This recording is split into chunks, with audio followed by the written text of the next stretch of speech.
Assalamualaikum warahmatullahi wabarakatuh. Perkenalkan, nama saya Musdalifah Alamri dengan NIM 13142123 dari kelas 4A. Di sini saya akan melakukan presentasi administrasi pembangunan tugas keempat yang diampu oleh Ibu Prof. Novianti Jafri, SPD MPDI. Nah, sebagai pokok pembahasan, yang pertama adalah konsep administrasi kepegawaian untuk pembangunan. Yang kedua, proses penerimaan tenaga kerja. Yang ketiga, pembinaan dan keamanan tenaga kerja. Dan yang keempat, hubungan kerja dan pensiun.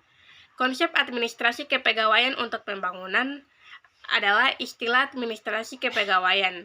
Merupakan gabungan dari dua kata, yaitu administrasi dan kepegawaian. De Liang Gi dalam bukunya yang berjudul Administrasi Perkantoran menyatakan bahwa administrasi adalah segenap proses penyelenggaraan setiap usaha kerja sama pada sekelompok orang guna mencapai tujuan yang telah ia tentukan.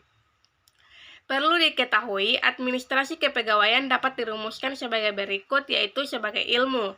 Sebagai suatu ilmu, administrasi kepegawaian mempelajari segala proses penggunaan tenaga manusia, mulai dari penerimaan hingga pemberhentiannya.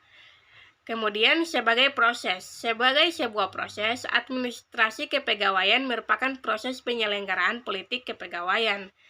Kemudian, sebagai fungsi, administrasi kepegawaian mengatur dan mengurus penggunaan tenaga kerja manusia dalam suatu usaha kerjasama antara sekelompok manusia guna mencapai tujuan tertentu yang meliputi beberapa kegiatan.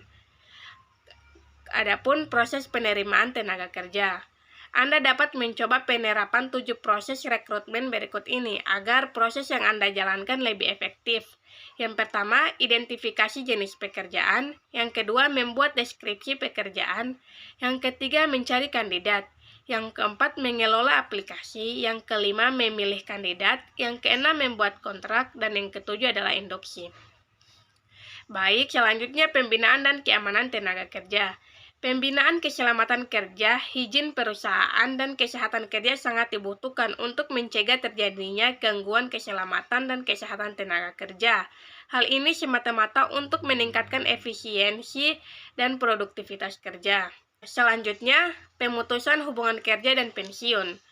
Pemutusan hubungan kerja adalah pengakhiran hubungan kerja karena suatu hal tertentu yang mengakibatkan berakhirnya hak dan kewajiban antara pekerja dan pengusaha.